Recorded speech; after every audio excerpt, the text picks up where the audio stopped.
की जय, संग में गौरी पुत्र गणेश भगवान की जय। अदिति लोक चैनल के माध्यम से भगवान भोलेनाथ माता पार्वती जी के चरण में कोटि कोटि प्रणाम करते हमारा प्रणाम स्वीकार हो।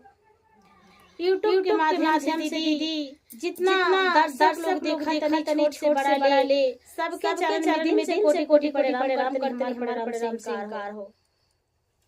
देखी दीदी फागुन के महीना चढ़ा और होली के माहौल चलता और सिया एगो बाड़ी अपने घरे चर्चा कहावतड़ी और होली खेले खातिर भगवान भोलेनाथ बोलावतड़ी। रउआ लोग भजन के माध्यम से हमार भजन अच्छा लगी तो वीडियो के लाइक कर दे, चैनल के सब्सक्राइब कर दे, कमेंट में हर महादेव लिखब जा। और कैसे बा भजन के माध्यम से लोग सुनावतन। सिसिया की द्वार होली खेले महादेव, सिसिया की द्वार होली खेले महादेव, होली खेले महादेव, होली खेले महादेव, सिसिया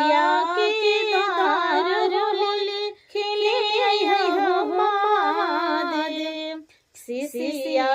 की द्वार होली खेले महादेव।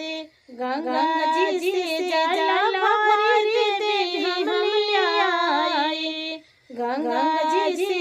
जल भर दे हम आए, सोने सिंहासन लगाए, सोने सिंहासन लगाए, सोने सिंहासन लगाए। होली है सिसिया की द्वार होली खेले महादेव,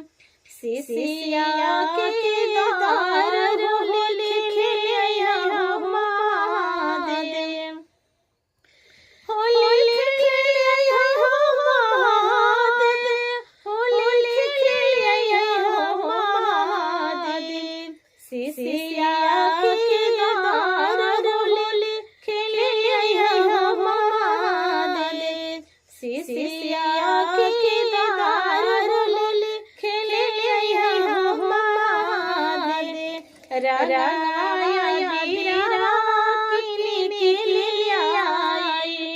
रंगाया बीरा की आए, की आए वो की आए, अपने लियाना में आसन लगाई, अपने लियाना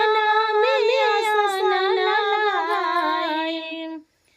अपने लियाना में आसन लगाई, आसन लगाई वो आसन लगाई, सिसिया की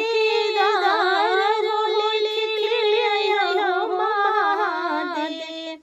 सिसिया की द्वार होली खेले महादेव। भंगिया धतूरा तुहके चढ़ाई, भंगिया धतूरा तुहके चढ़ाई, अरे फूल के गजला नानी मशहूर, अरे फूल के गजला नानी मशहूर, होली खेले महादेव, सिसिया की द्वार होली खेले महादेव, सिसिया की द्वार होली खेले महादेव। गैया के घीवा के दिया जराई, गैया के घीवा के दिया जराई, धूपा के लिए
पहिला में दाया मांगब दूसरा में चाचा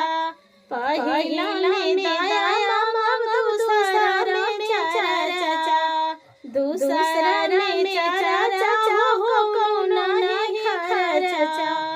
दूसरा में चाचा हो कौना नहीं खर्चा सिसिया